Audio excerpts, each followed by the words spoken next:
now we're going to get started, and I'm pleased to introduce Rhianna Simes. So Rhianna grew up on her family's 100-acre farm and vineyard in Central Texas. Rhianna recently retired from 10 years as an instructor at the Oregon State University Extension Service, where she developed several programs and also coordinated the Master Gardener program. She is the co-director for Cultivate Oregon and lives with her family outside Talent, Oregon, where they operate their own 1-acre urban mini farm called Verdant Phoenix. So I am going to turn it over to Rhianna, who will share her slides and get started. Great. Thank you so much. And welcome all to the 10th annual Soil School. I'm really honored to be here with one of my heroes, Dr. Elaine Ingham, who spoke earlier in the series. And so if you didn't check out her video, please do. We're going to be building on a lot of her research through my presentation today. So welcome everyone. Again, we're going to be talking about regenerative agriculture and gardening. So making sure that we can both understand as home gardeners all the way up to how to apply these concepts on farms. So we're going to get started here, and there we go. Okay, so yeah, I worked for 10 years with Oregon State University, and all the while we were working on our own urban mini farm, Verdant Phoenix, as was mentioned earlier. I have a master's in education and botany, and while I was going through my master's program in botany, I was so frustrated that there wasn't a lot of applied learning, that we were saying, well, what do we do with this information? We're studying plant hormones and doing experiments, but we never really brought it back down to how do I apply this on my land? And that's what I'm really interested in sharing with you today, is bringing in some concepts around biology, physics, chemistry, plant physiology, but I want you to understand how to apply this on the weekend, on your farm, or on your property. This is our little mini farm outside of Talent here, down here in Southern Oregon. We're really invested in growing our own food and growing perennial foods. We've owned our property for 10 years and we have never rototilled. We've never tilled or turned over the soil in any way. And we've never used any chemical inputs of any kind. So I want to, part of what I'm teaching today is about what we've learned in through applying it on our own property. And that's because we have young children and we want them to be able to forage for food around our property.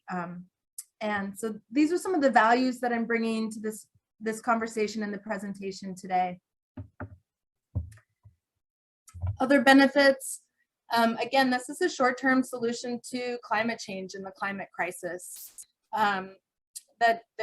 It's not extraction based and it's low inputs. So really our goal is to leave the land better than we found it.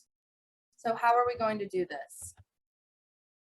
If we haven't convinced you yet about why regenerative gardening and agriculture is important, here you can see on one side of the screen the traditional landscape and the amount of water, the amount of yard waste, and the amount of maintenance that it takes. And so what we're advocating for today and what we're sharing about is how to create a sustainable landscape or create sustainable farming systems that use less water, that have less waste, and require less maintenance. So how do we do this? Some of the strategies that we're going to be talking about today are how to minimize soil disturbance, to always keep the soil covered with an organic material like mulch, like living plants, leaves, that we're honoring the soil as habitat. And that's really one of the main themes today, is really seeing the soil as habitat to be protected. We're wanting to keep carbon on site and in the soil. And then we'll talk about some sources of free organic matter and talk a little bit about what we mean by that. Organic matter meaning leaves, wood chips, things that were alive and are dead or decaying, and that contribute to soil health. So there's a lot of organic farming and gardening that happens around Oregon and across the country. We know that over 50,000 acres of hemp has gone in, and a lot of that with plastic mulch. And we really have to ask ourselves, is this regenerative? Is this regenerating a natural system? Is this bringing something back to the life that has been harmed or impacted? So this can be in farming systems, but in the lower picture, you can see this is also in gardening systems. So part of what I want to share today is how do we move away from some of the plastic mulch and more towards a regenerative model. Rodale has written a white paper on this and really looking at if more of our farming systems across the country were to switch to an inexpensive organic management practices, talking about regenerative organic agriculture, that these practices maximize carbon fixation and minimize the loss of carbon once returned to the soil, and thus reversing some of the greenhouse effect. So what is carbon sequestration? Maybe some of you already know this, but it's really helpful to have a reminder of why are we talking about carbon sequestration and the soil? How are these connected? And it's really helping that the carbon that's fixed into the soil, the carbon that we add through layers on the soil, through mulch, through planting plants, through seeds, through leaving cover crops and adding organic material on the soil, that carbon becomes integrated into the soil system, the soil horizons or those layers. But when it's tilled and that the carbon is brought back in, is exposed to oxygen, that is when it then becomes CO2 and leaves. So carbon sequestration really refers to keeping the carbon in the soil. And in the diagram there, you can see a little bit more detail about that. But so how do we keep carbon in our soil, and how do we get more carbon in our soil? So let's dig into this a little bit more. This is just a quick picture of some of the different soils across Oregon. And I just love seeing the different texture and different colors, that everyone has a really unique profile. So how is soil formed? I like to start and make sure that we have this common language and common understanding, because part of what we're going to be talking about today is the importance of organic matter. That in regenerative gardening and in regenerative farming, part of what we're wanting to do is both add organic matter and protect the organic matter that is contributed to the soil.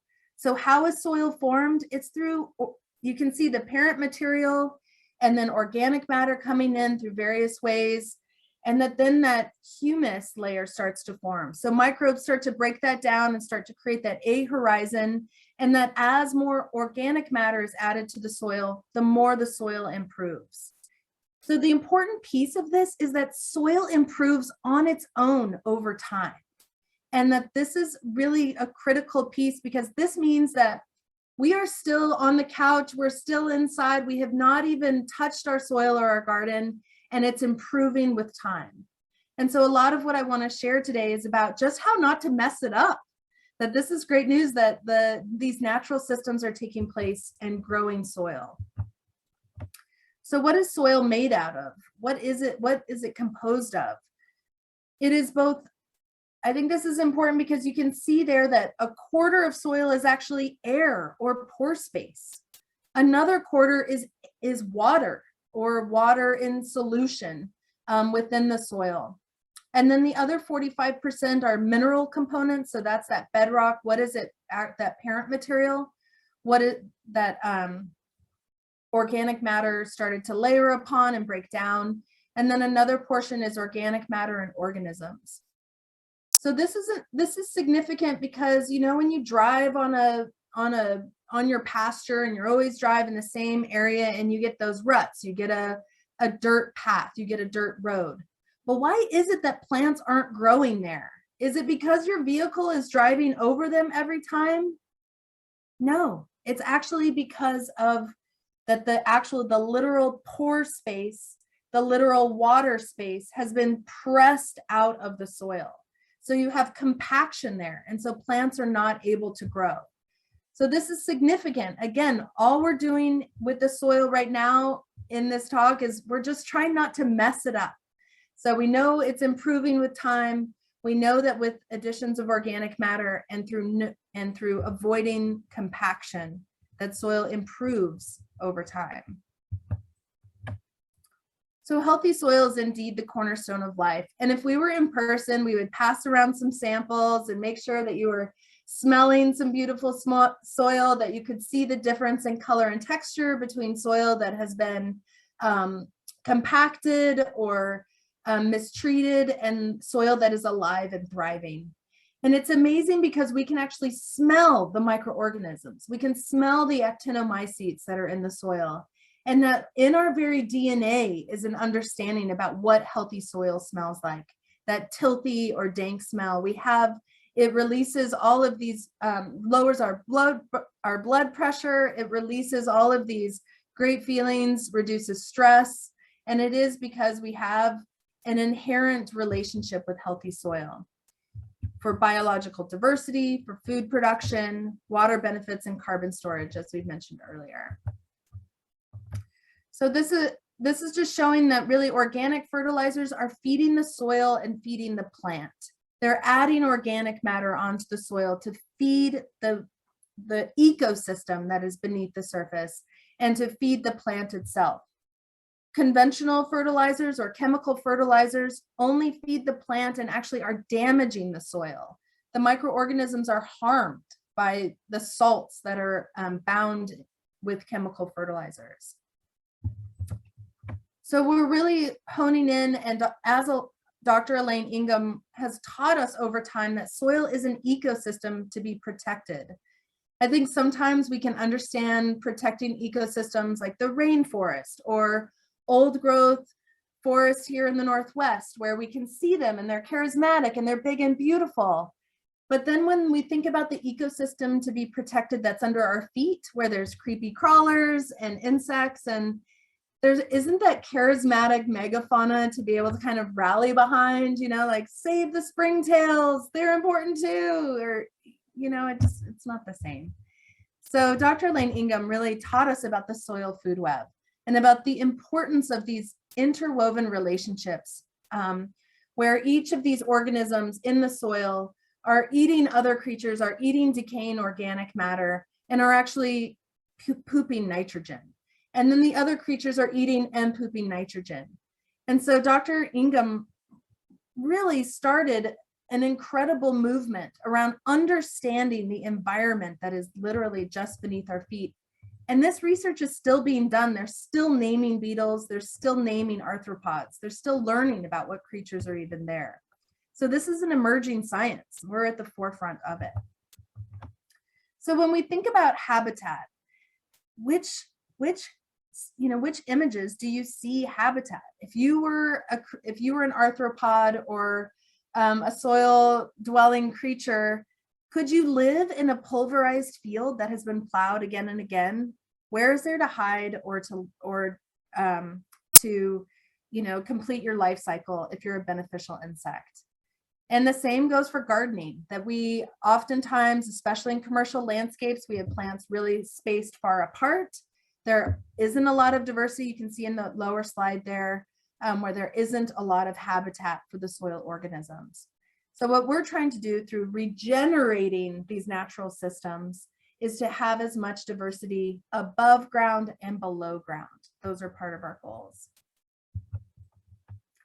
So again, these strategies, how do we do this? How do we even get there? How do we apply our understanding around the soil as habitat? Well, we're wanting to minimize disturbance. We're wanting to make sure that we don't start that cycle of soil development back at the very beginning. We want to make sure that we're actually adding to that soil fertility with time. And that means that we keep the soil covered and we protect it as habitat. We slow the water down. We keep the carbon on site. And to really keep your soil covered. I'm going to keep bringing this up, and if we were live in person, I would be asking you questions, and each time I would ask a question, really the answer would be add organic matter. So if you're having trouble with your garden and you don't have a lot of water, or you have decomposed granite like we have here, or maybe you have really sticky clay, what do? You add organic matter. You keep the soil covered because you're thinking about that ecosystem beneath the surface and you're wanting to protect it. So that's what we're doing through keeping the soil covered. And more on large scale farming operations, the equipment is being innovated to support these practices. Things like the no-till drill, through roller crimpers, where they are able to actually just crimp or keep that that cover crop in place and then make a small divot and then be able to seed right into it. So you can see the corn there and then the soybeans that are being planted into really nice field with organic matter that is covered, that is protected. So please, in this spring, this is the moment. And that, you know, part of this class also, if we had a bit more time, we would include some spousal training in this, because sometimes we can be on board, but maybe we have to help our spouse or our landmate understand some of these soil building concepts, because many folks really want to show their love for their garden, and they want to show that their love for their garden, and they think that that means to rototill it and prepare it for spring planting. And so this is a moment where we can say, you know, actually, we love our garden so much that we are going to add organic matter, that we're going to layer on the surface. We're not going to mix and create a disturbance event. And so then to train our spouses or our, you know, landmates about these concepts, you know, are kind of taking it to that next step.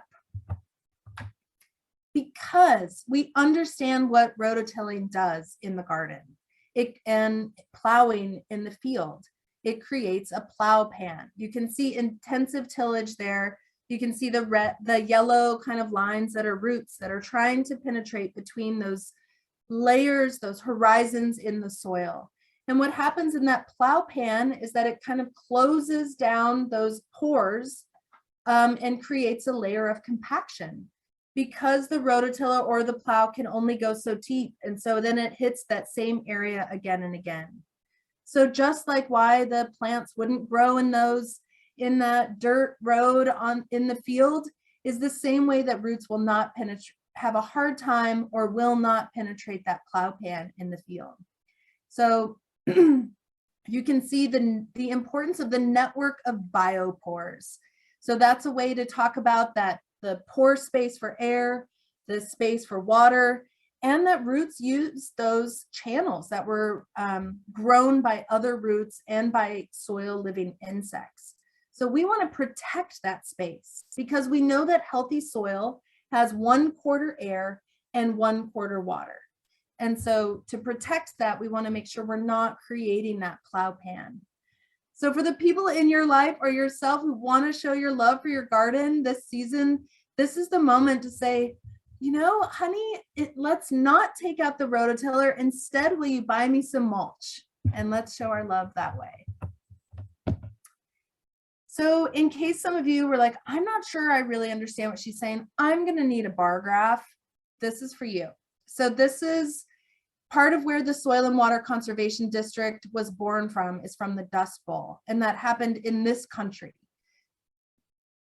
Thousands of people starved and died because of the Dust Bowl.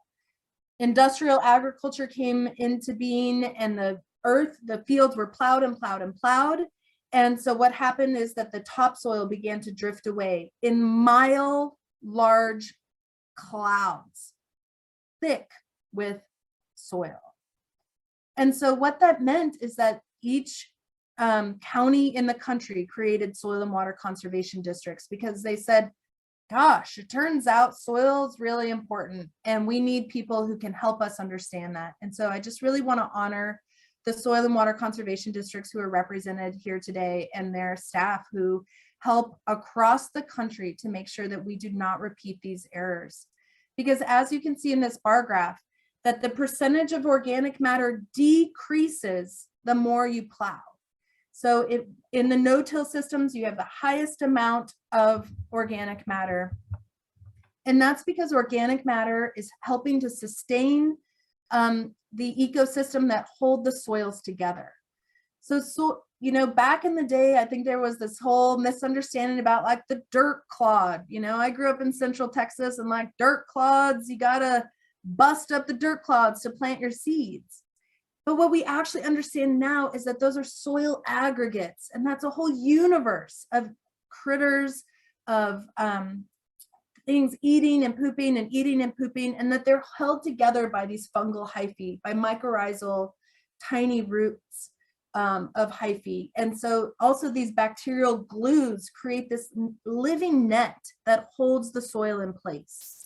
But when you plow and plow and plow and obliterate it into this tiny fine particle size, the soil is then able to be blown away. And we've all seen kind of on the grass fields on the 5 when the big tractors are plowing and you see the huge plume of soil behind them. We want to avoid that by keeping our soil in place and protecting that aggregate stability of our soil. So how do we do this? Like, how do we actually live these ideas and put this into practice? We're going to talk about sources of organic matter, but we want to keep layering materials. Ruth Stout was this really radical gardener who gardened naked and was all about adding organic matter. And she added feet and feet, and people wondered, how is it that Ruth Stout doesn't have to water and doesn't have to weed as much? And her answer was, add organic matter. So, and I know that there's weeds out there, and I want to just share this method that is becoming more popular with no-till or reduced till farms. And this is called an occultation, so meaning occult, to make dark. So in the past, we thought that solarizing was a way to deal with weeds, but it turns out that the grass just really loved to be in clear plastic and was kind of mostly fine. But when we use occultation, we're using a dark material. So we're creating darkness so that those microorganisms and creepy crawlers will actually come up and eat the material that is under there. So I use old vinyl billboards. You can also use a panda plastic that's black on one side and white on the other. So this acts as a smother. It does heat the soil so that you have that heat component, and then it creates habitat for the microorganisms to come up and eat. So I was consulting with a 10-acre farm, and we took a 10-acre farm that was growing for hay. So it was a hay fields. We took a 10-acre farm from a hay field all the way to being able to plant in it, never tilling. We never tilled it at all. And we used this method of using occultation fabrics or large tarps. You can see that then it chokes out the annuals. The annuals are eaten immediately. And then the perennials sometimes take a little bit longer. And then what you're left with is a really beautiful planting medium that is full of worm castings. And that's because the worms need the darkness to come up. They will not come up into the light. And so what we're talking about here is the difference between using black plastic or tarps is temporary versus permanent. So in permanent plantings, you're creating a bunch of waste and creating microplastics that are entering the whole food system and the whole ecosystem. It's a big problem. Versus using them temporarily to act as a smother and to as an occultation fabric to help beat the weeds back and create a planting medium that's accessible. So you can see here on the temporary side that it has a big old grassy mound. They've added some nutrients or some organic amendments. You can also use a bokashi or a bacterial inoculant. But what you're trying to, and then you water it, and then you put that tarp over.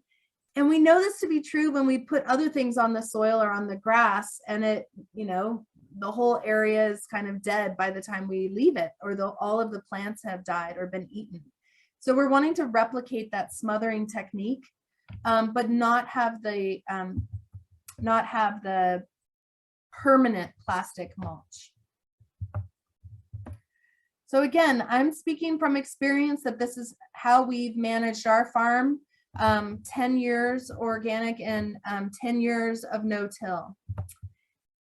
So part of what we found on our farm when we first arrived was that we have ruche silty loam. So we have excellent soil.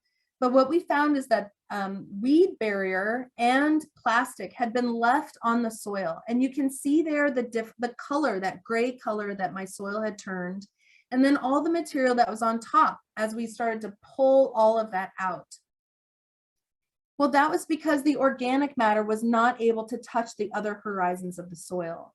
So the soil was literally being starved and was parched, needed, even though it does, you know, the weed fabric does say that it allows some moisture, you can see that the organic matter was not able to connect with the soil horizons.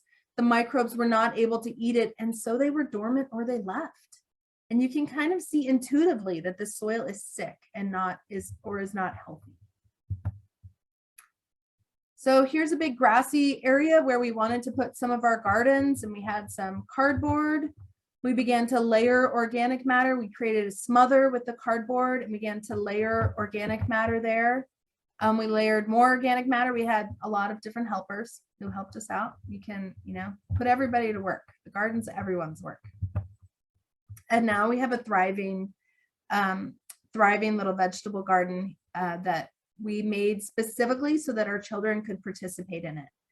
I see a lot where, you know, folks don't really, or might have a hard time with their children going into the garden, and we've really made it a point to create some beds where the children can dig and participate, and because we really want to share those values with them. So some of the strategies for amending soil with organic matter. So if all of the answers to my questions are add organic matter, so how do we do that? One is through planting seeds. And I'm going to go into this a little bit more because I feel like I hear a lot of people saying that they have to get their soil ready in order to plant seeds. But instead, I want you to think about using seeds to improve your soil and as a tool to actually enliven and bring nutrients to your soil. Of course, adding compost is an option. There's a lot of organic matter that you can scavenge, and I'll give you some suggestions there. But we're wanting to leave the organic matter on the soil. So if you were to walk around any given property, and I would say, where can you find the very best soil on this property? Where would you go look? You would go look under a tree. And that's because that tree is adding organic matter seasonally over time for years, as long as it's lived, even a conifer. So if you want to go find the very best soil in your area, you go look under a tree. And that's what we're wanting to mimic in our gardens or on our farms, is adding organic matter seasonally and layering it on top. So how do we improve the soil through seeding? I love this slide here. There's this amazing book called Roots Demystified, where I think this man probably had OCD and dug up all these plants to really see the size of the root systems, because there was this old understanding where, well, it's the same as above as below, and that's just absolutely not true. They're finding in some of these perennial meadow species that you can see the increments on the side. Those are feet. So you can see that many of the plants in this slide, their roots go down 13 and 14 feet deep. The other piece is that in the spring and in the fall, when people want to clean up their garden and oftentimes are pulling things out, what we actually want to do is cut things at the soil surface so that those roots stay in the soil and then become food for the microorganisms. And then that feeds that soil food web that Dr. Ingham taught us about. So there you can see in the kind of illustration that the brassica plant, using those channels that were created through another plant growing there, another food crop, or that they're using those pores in order to make their way into the soil. So plants improve the soil. And I love this slide because it really shows all of those interactions that are happening around the root systems in the rhizosphere. Rhizosphere is a great Scrabble word, by the way, if you're looking for one. But there you can see the worms, you can see microorganisms, you can see all the different structures of roots that all have benefits. Here's that book that I was telling you about by Michael Kurrick, The Roots Demystified. And you can see in the slide the little carrot, the little taproot up at the top. And we think, well, gosh, how big is a carrot root system really? I mean, we see the big taproot that maybe goes 8 inches there in the very top corner or top square, but you can see each square is a foot.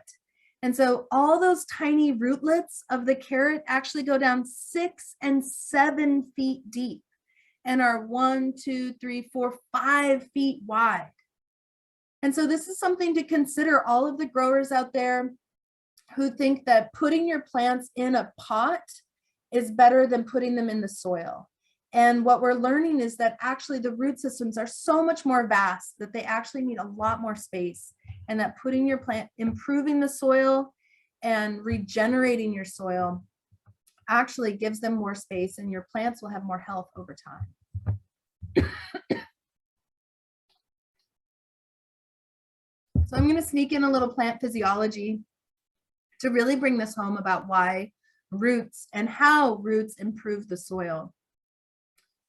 So you can see here, this is a microscopic image with of the meristem of a root. So those tiny, the root cap, that tiny, very end tip of a root that's going into the soil.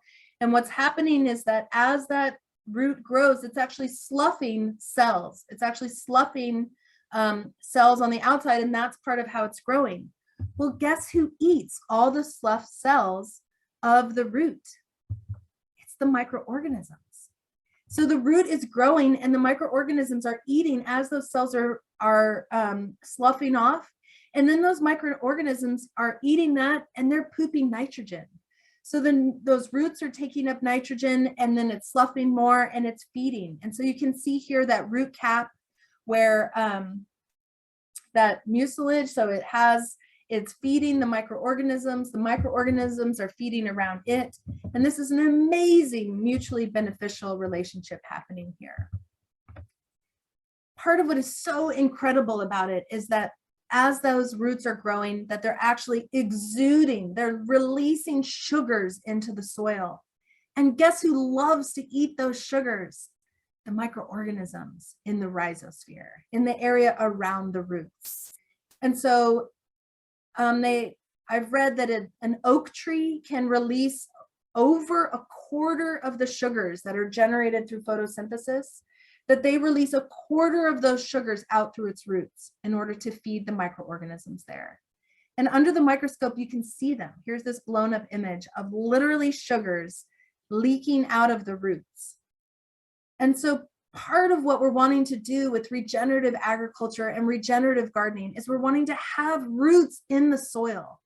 What Dr. Ingham taught us is that her ideal is that we have living mulch, that we're actually have living plants, things like veronica or oxalis, or things that don't have thorns and aren't going to get really tall, but that can grow along, keep the soil covered, and meanwhile, those roots are leaking sugar. They're feeding the microorganisms that are then feeding our crops.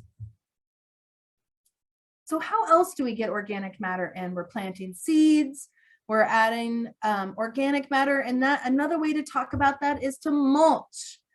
We want to mulch because mulch provides food, water, shelter, air. It provides all the things that are needed for living organisms. It provides habitat. So if you're wondering about how to show your love for your garden this spring, mulch. If you're thinking about how to preserve your water and protect your landscape this summer, mulch. If you're thinking about in the fall how to clean up and prepare your garden for winter, mulch, because this is what the trees are doing. That's what we're mimicking here. It also could be a really fun sledding hill. So when we're mulching, think about in your orchard trees, adding cardboard and straw to prevent weeds. This is scalable. So in the farming systems, what we actually did is we had them hay, that hay grass field we turned into a farm. We had them hay it so that we could then set that organic matter aside and then use it strategically over time. So again, here's our back field here. We're adding organic matter. We're layering organic matter on the surface. We have a smother down. We use the cardboard as a smother, and then we're layering that organic matter. So another image there. Again, we're not stirring it in. We're not mixing things in. We're just layering. And so we're growing the roots. We're growing soil through growing roots. And we're planting diversity because, as we saw, those different root depths all are providing different benefits at different layers. So part of what we can do both on our farm and in our gardens to implement regenerative strategies is to make sure that we're intercropping, that we're adding diversity. And the USDA and the Natural Resources Conservation Service, they talk about having these, creating buffer strips, creating these habitats or beetle banks, creating pollinator strips, making sure that you're planting around the margins of your garden, and that if possible that you're interplanting your crops so that you have those varying root depths. If you have a problem with an insect pressure or disease pressure, that it's disrupted because you don't have a monocrop of all one thing in one place. So this can be true in gardens and landscapes. Here's a big juniper blob. That was how our property looked 10 years ago. And this is also very fire prone. So, around here in Southern Oregon, we were really impacted significantly by the Alameda fire. And there's a lot of fear around how do we have beautiful landscapes that are regenerative and that are healthy while also staying safe. And so juniper up near the house is not safe. It's very fire prone. But what we did was we took out the juniper and we planted more diversity. We created more habitat. And it actually in turn is more fire resilient because it means that there are healthy, green, vibrant plants and space, a bit of space in between, but that the roots can touch and share nutrients, but that a fire, it is more fire resilient. And that's been really some important values here in Southern Oregon.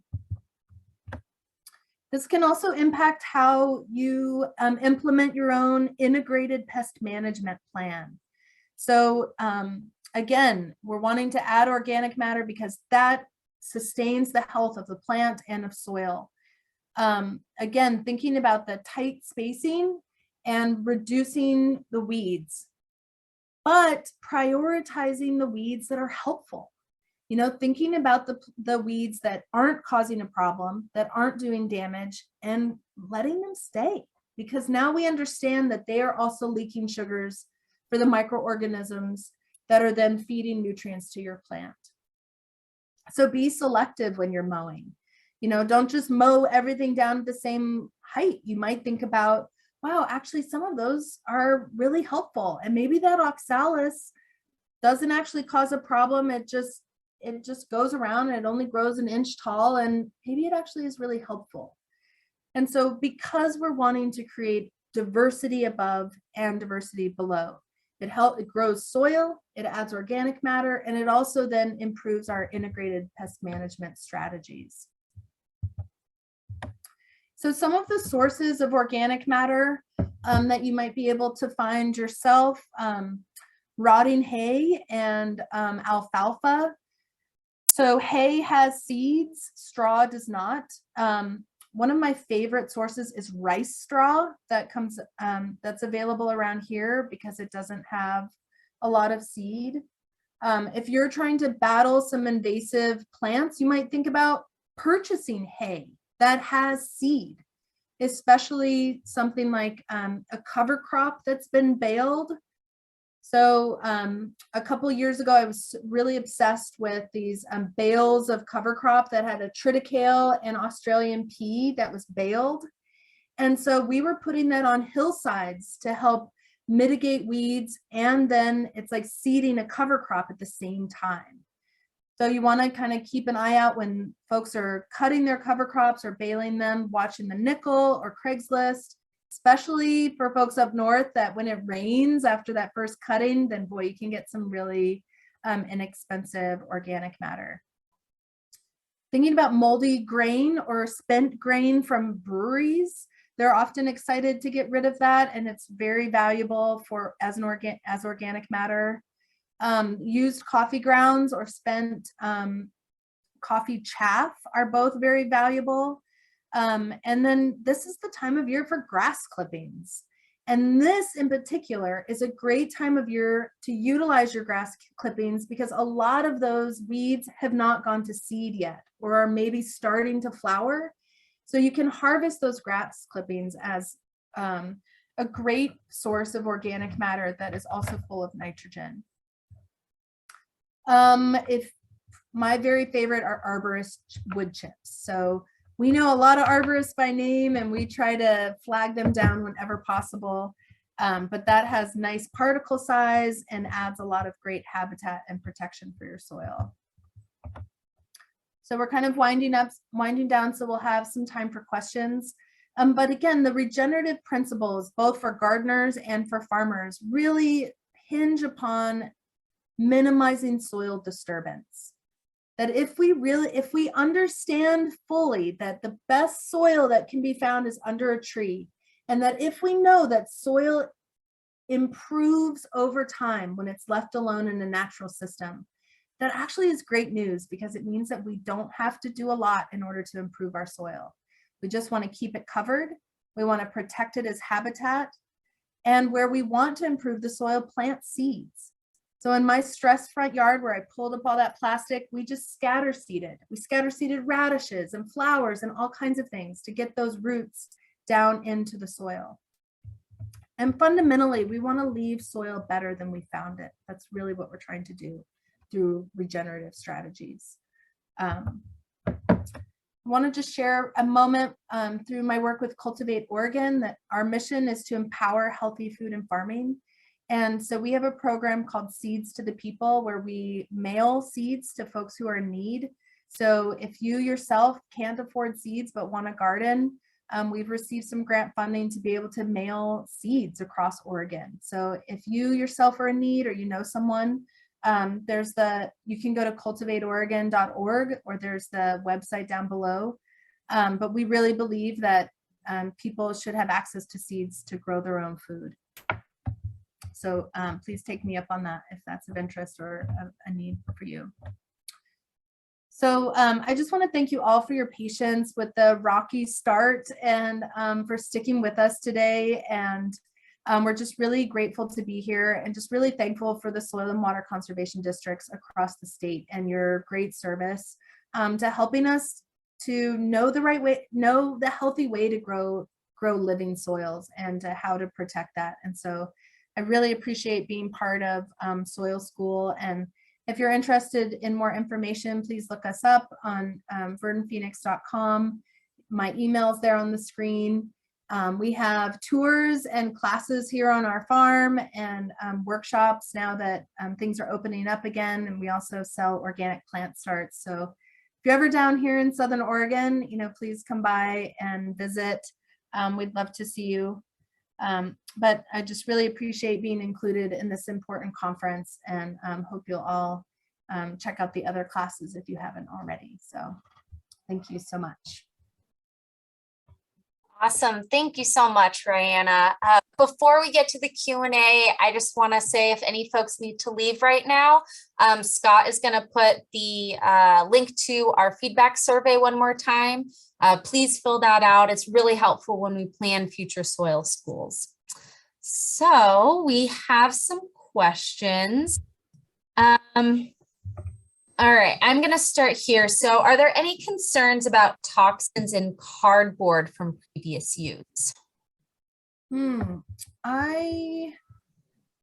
Toxins from cardboard. I feel more concerned about wax. You don't really want to use the waxed cardboard, and you don't want to use glossy paper. Back in the day, I guess newspapers and a lot of the cardboard printers switched over to soy-based inks because it's cheaper. And so I think that's still a good resource. Awesome. Okay. This one is a tad bit longer for me to read, but I think it's important. Can you please explain what you meant in your introduction by regenerative agriculture being a short-term solution to climate change? If this method of land management continues long-term, would it not be a long-term solution just at a relatively small scale, perhaps? Oh, very thoughtful. Thank you. That was really great. I appreciate that. Yes, I think that it is a long-term solution. And I think that where I was coming from and where Rodale is coming from is around sequestering carbon and this making sure that, again, as when carbon is exposed to oxygen and to the atmosphere, then it creates CO2, and that is a greenhouse gas. So what we're wanting to do is make sure to sequester it, to keep it held, to keep it in place. So yes, it is absolutely a long-term solution. But the time scale with climate and natural changes, but with the climate crisis, I think can become kind of a little bit confusing, but it is both short-term and a long-term solution. So thank you for that thoughtful comment and clarification. Awesome. Let's see, just generally, what do you grow on your farm? Oh, nice. Thank you. Well, I'm really into perennial food. And so we have a food forest. So we have a mixed perennial food forest. But some of the things that are interesting that we have are we've really invested in conifers that produce food. So around here, the gray pine, Pinus sabiniana, creates huge cones with huge pine nuts that many of the native folk around here used as a significant food source. And so we also are growing the Utah pinon pine and Cunninghamnia. So we're really interested in how to grow perennial protein and perennial foods. I also love the Chinese dogwood that creates a fruit. And, here in the Northwest, we are so thankful to have so many native currants and native plants that produce food. So the Ribes aureum is a yellow flowered currant that creates a huge berry. Gooseberries, there's a lot of perennial food that we can grow with minimal water, with minimal space, with minimal maintenance. And that's what I'm really interested in. I mean, and we grow food crops and we get geeky. I did a deep dive into grains the last couple of years. So we were growing this pearl millet, and I did a deep dive into millets. And so then we grow, popcorns are one of my favorite too. And then some other traditional vegetables. But the perennial foods I just want to really highlight because that is a way to continue to have food over time. And often those trees can go off water once established, which I think is a real benefit to everyone. Wonderful. Any experience using black plastic cover technique to eliminate English ivy? Ooh, yeah, English ivy, that's a tough one. I mean, It's a tough one. The broadleaf evergreen, that's like the toughest of the tough. But what I would do is I would go in there, I would rip some of it out just so that, because you really want that material to be able to touch the ground. And that is one of those areas that I would use an inoculant like a bokashi, where you are bumping the bacteria population of the soil to eat whatever is underneath it. And so I think that you could weaken it and encourage the soil to eat that over time. I don't have direct experience with English ivy using an occultation method, but I think you'd have to use a multi-pronged approach. and be pretty tenacious and maybe even bribe your friends and family to help. I mean, and probably have to do it the next year too, but probably after a couple years, you'd get after it. But I would try it, worth it. Awesome. So we are right at time. I know that I still have 1 or 2 questions still in here, but if your question was not answered, I definitely recommend that you reach out to your local soil and water conservation district. As a reminder, we are there to provide free technical assistance and in some occasions, financial assistance. So if you want to know certain cover crops you should plant or very specific situations that you have on your property, reach out to us and we'll be able to find someone that can help you with that. So thank you again, Rhianna, for such a wonderful presentation. I can already see in the comments that other folks loved it as well. Great tips. We're so thankful that you were able to join us for our closing session of Soil School. So thank you so much for being here. Great. Thank you both. Thank you for hosting this. And thank you again to the Soil and Water Conservation Districts for your great work. We really, we all benefit. And so thank you. Thank you all for being here. It's just a few of us who care about soils so much that we come on a Thursday evening together. So thanks for spending this time together. I really appreciate you, each and every one. Awesome. Thank you, everyone. Check out the recordings. Great. Thank you so much. Thank you. Bye.